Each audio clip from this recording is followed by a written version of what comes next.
कैसे हैं दोस्तों? उम्मीद है बढ़िया ही होंगे। चलिए सीधे टॉपिक पर आते हैं।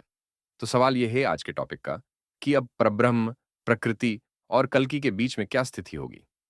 हमने इससे पहला जो वीडियो बनाया था परब्रह्म, प्रकृति और कल्कि अवतार के बीच को लेकर, वह 30 मई का था। तो अब ये एक तरह से उस सीरीज का दूसरा पार्ट है। ये परब्रह्म, प्रकृति और कल्कि के बीच की स्थिति के वीडियो एक सीरीज की तरह से ही कुछ दिनों या हफ्तों के बाद आएंगे और ये तीनों के बीच की स्थिति को क्लियर करते जाएंगे। अब जितने भी पुराने लोग हैं या कनेक्ट हैं पहले से, उन्हें तो आगे का वीडियो समझने में आसानी होगी। पर जो नए आएंगे, उन्हें कुछ अजीब सा लग सकता है। आपको बात समझ में आए तो ठीक है, नहीं तो कोई बात नहीं। मैं अपने वीडियोस दोबारा नहीं देखता हूं तो एकदम तो मुझे भी नहीं पता इस वीडियो में क्या कहा गया था। पर जो भी कहा होगा सत्य ही होगा। तो ये वीडियो उसके आगे का सफर है। उस बात को 2 हफ्ते गुजर चुके हैं और धरती भी 15 बार घूम चुकी है। तो हाँ, परिवर्तन तो अब तीनों के बीच में स्थिति को लेकर आया होगा। एक बात हमने कई वीडियोस में बोली है और बार-बार बोल रहे हैं, विनाश लगा रहेगा, प्रकृति विनाश करेगी, सारी दुनिया में एक केओस यानी कि भ्रम की सी स्थिति बन जाएगी और यह स्थिति गंभीर पर गंभीर होती जाएगी। लोग मरेंगे, विनाश होगा, कभी आपको उसमें प्रकृति की कमी नजर आएगी, कभी मनुष्य की और कभी दोनों की ही, पर विनाश होगा और वो इंक्रीज होता ही जाएगा। अब आप देखेंगे वह बात अपना दायरा और प्रभाव दोनों ही फैलती जा रही है। बंगलोर में जो हुआ या अहमदाबाद में जो हुआ, उससे कुछ समय पहले भारत पाक का युद्ध, फिर मुंबई की घटना, गर्मी का इस बार बहुत तेज हो जाना, रूस यूक्रेन हो या फिर इजराइल गाजा और अब ईरान, यह सब इंक्रीज ही होता जाएगा। बस एक बात याद रखिए, विनाश होगा यानी कि कैटास्ट्रोफी, प्रलय नहीं आएगी। दोनों बातों में अंतर भी हम आपको बता चुके हैं। यह विनाश जो है, यह डराने वाले बहुत होगा, मनुष्य में बेचैनी पैदा करेगा, ईश्वर की खोज करने के लिए उसे मजबूर करेगा। पर ऐसा नहीं होगा कि जैसे कई लोग कह रहे हैं, धरती से आधी आबादी साफ ही हो जाएगी। चलिए अब हम टॉपिक पर आते हैं। इस समय प्रकृति, परब्रह्म और कल्कि के बीच में क्या स्थिति होगी? जैसे जैसे परिस्थितियां बदलती जाएंगी, ये स्थिति भी बदलती जाएगी। हमने आप लोगों को एक बात बोली थी कल्कि की प्रकट लीला वाली वीडियो में। शुरुआत में कुछ लोगों को आभास होना शुरू हो जाएगा कल्कि कौन है, पर वह ये बात किसी और को नहीं बता पाएंगे। अब हम आभास हो रहा है कि कुछ लोगों को यह एहसास होना शुरू हो चुका है कल्कि कौन है। हमने नंबर भी बताया था 50 के आसपास, लोग मानकर चलिए। वीडियो था शायद किस महीने क्या होगा, कल्कि की प्रकट लीला में। अब हमें यह आभास होने लगा कहानी वैसे ही जा रहा है। पर हां, हमें अभी तक नहीं पता चला कल्कि कौन है, समस्या पता है क्या है। इस बात का अर्थ ऐसे लोगों को प्रभाव में ले लेता है जो खुद को या अपने किसी को कल्कि समझ रहे हैं। नहीं, मैं आप लोगों से नहीं कह रहा। चलिए मुझे मत बताइएगा, रहने दीजिए। अब जो भी कह रहा हूं वह एनर्जी कैचिंग पर कह रहा हूं, बाकी आप अपना विवेक तो लगा ही लेंगे। आप लोगों ने पहले दिल्ली को फाइनल किया जहां से कल की लीला शुरू होगी। फिर आप लोगों ने एक पूरी रूट फाइनल की। उस रूट या रास्ते पर 6 शहर थे। अब उस रूट पर होगा क्या, यह हम किसी और वीडियो में कवर करेंगे। इस वीडियो का टॉपिक हमें बस यही रखना है कि प्रकृति, पर ब्रह्म, कल की तीनों के बीच में अभी क्या स्थिति है। मनुष्य भवसागर को अब कैसे पार करे, वो भी हमें एक वीडियो में कवर कर देंगे आने वाले में। अभी इसी टॉपिक पर रहना है। देखिए, अब परिस्थिति बहुत बदल चुकी है। इन 15 दिनों में बहुत बदल गई है। जहां तक मुझे आभास हो रहा है, पहली बार कोई मनुष्य कल्कि से मिला है, कल्कि के मनुष्य रूप से, और वो बनारस के है शायद। कोई बुजुर्ग है, उन्होंने कल्कि को ध्यान में देखा भी था। वो कल्कि से मिल भी लिए, बस शायद उन्होंने ध्यान में बहुत पहले देखा था। तो सत्य बताऊं, यहां से वो लम्हा भी शुरू है शायद, जब कल्कि मनुष्य रूप में लोगों को दिख पाएंगे। देखिए, ऐसा नहीं है कल्कि को इससे पहले किसी ने देखा ही नहीं होगा। इसी समाज में वो रहे होंगे, हम लोगों के बीच में रह रहे होंगे, पर फिर भी यह घटना पहली ही मानी जाएगी। कारण यह है कि कल्कि के बारे में या तो कली या उसके लोग कुछ जानते हैं कि वो किस शरीर में है, या फिर जो कल्कि के बहुत ही समीप हो। मतलब उनके माता पिता भी ये बात नहीं जानते होंगे। अब किसी को पता चले वह कल्कि ही बैठे थे सामने, तब तक कल्कि ने वह जगह लेफ्ट कर दी है। हमारे साथ भी शायद यही हुआ हो। ऐसा पहली बार हुआ है जब किसी को पता है वह जिससे मिल रहा है वह कल्कि है, और उन्होंने जिस चेहरे को कई साल पहले देखा था ध्यान में, वह उनके सामने आ गया हो। तो हमने फिर अपने कुछ कांटेक्ट वगैरह लगाए, किसी तरह से उनसे ही बात हो जाए। अब हम अगर उनके शब्दों में बोले तो कल की अवतार जिस भी मनुष्य शरीर को धारण करके आए हैं वह बहुत ही कोमल शरीर है। हैं तो पुरुष ही, पर बहुत योद्धा टाइप शरीर नहीं है उनका। मतलब ऐसा है कि इस धरती पर कोई भी मनुष्य शरीर में देखकर उन्हें यह नहीं कह सकता कि इतना कोमल शरीर धरती की पूरी कहानी ही घुमा देगा।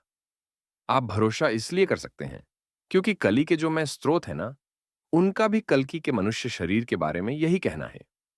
हमने पूछा उनसे उनका अनुभव कैसा रहा। उन्होंने कहा, अनुभव सब सही था। वर्षों से इस पल का इंतजार था। कुछ बातचीत भी हुई। तो उन्होंने एक सवाल हमें बताया जो उन्होंने पूछा। वह सवाल यह था कि कर्म सबके सामने कब तक आने शुरू हो जाएंगे। तो जो भी जवाब उन्हें मिला वह आपको बता रहा हूं मैं, जो कि मुझे बताया गया है। प्रक्रिया समझेंगे तो आप उलझन में फंस जाएंगे। प्रक्रिया ना समझिए। जयद्रथ कैसे मरेगा अर्जुन को आखिर तक समझ में नहीं आया था। वह तो जब वो मृत्यु की चिता पर लेटने जा रहा था तब जाकर समझ में आया जयद्रथ कैसे मरेगा। ना उसे भीष्म का समझ में आया था, ना कर्ण और द्रोण का। तो प्रक्रिया में न फंसिए, परिणाम देखिए। परिणाम सारे आ जाएंगे। और भी कई प्रश्न थे उनके जिसके उत्तर उन्हें मिले।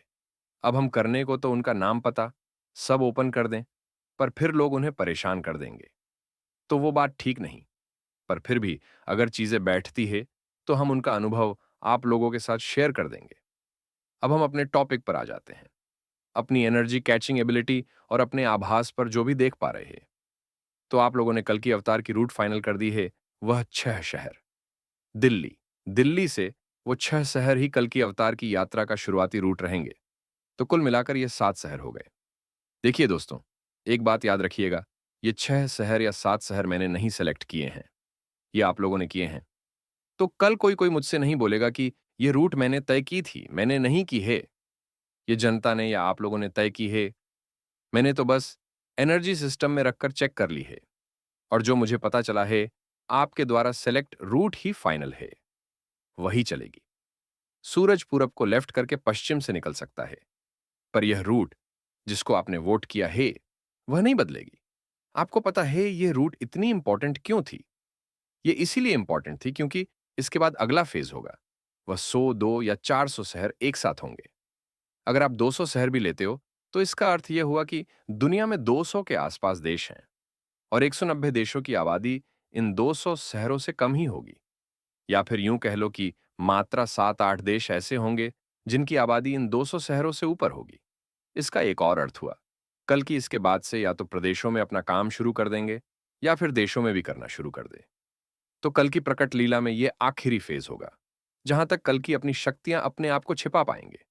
उसके बाद लोगों को पता लगना शुरू हो जाएगा कल की कौन है पूरी तरह से।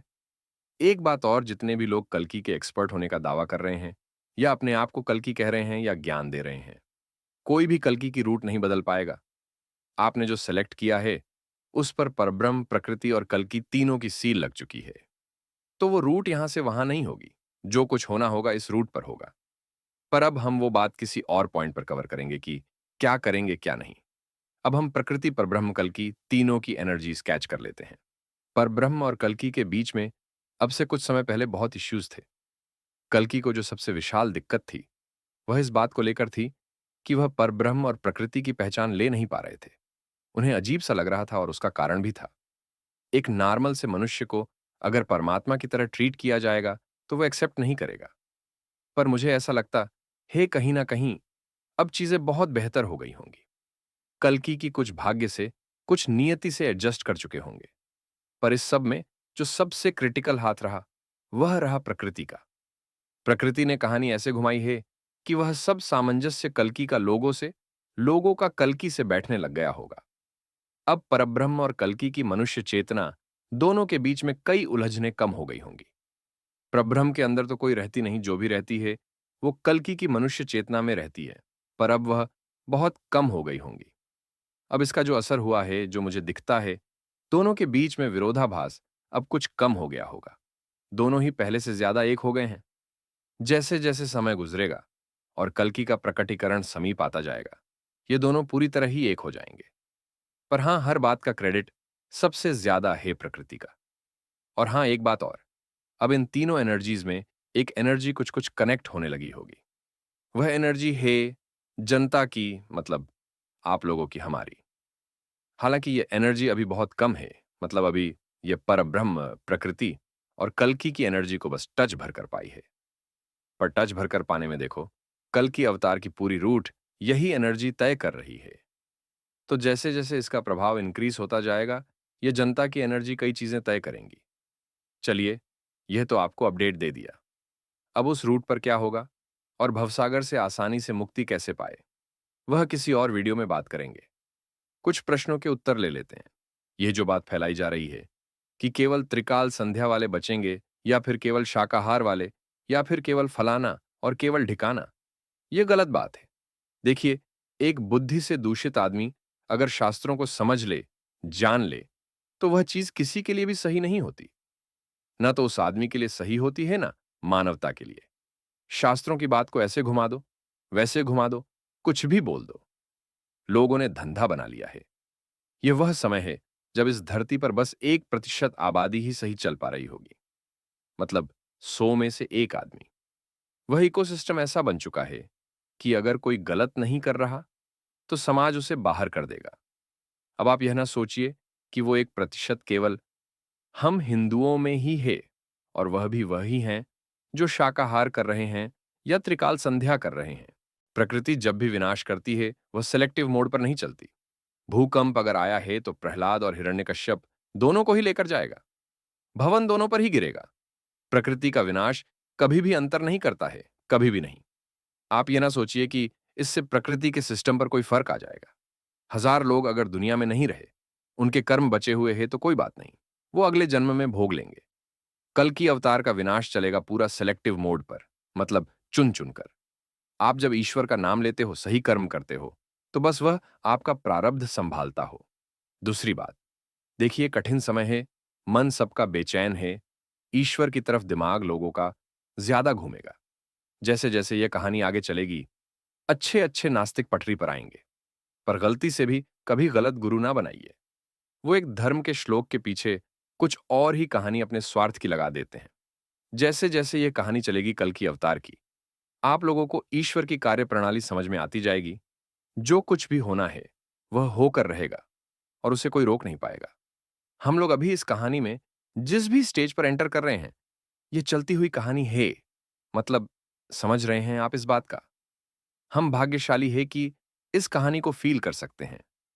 फील कर सकते हैं भारत में क्या स्थिति, दुनिया भर में क्या थी, कितना संभल रहा था, कितना नहीं। फिर कितने धर्मगुरु 4 लाख साल की भविष्यवाणी कर रहे थे, कितने कल्कि के बारे में क्या कह रहे थे। उन सब के बीच में भविष्यवाणियां कैसे सही होती चली गई।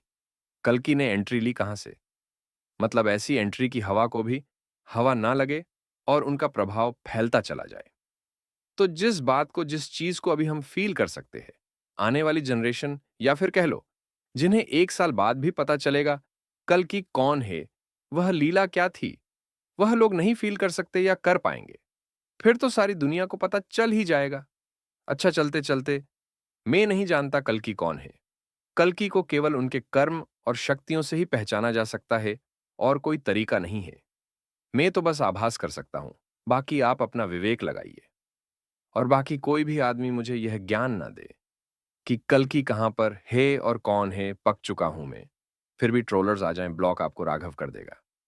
और बाकी जितने भी लोग कनेक्ट हैं, चलिए मिलते हैं अगले वीडियो में।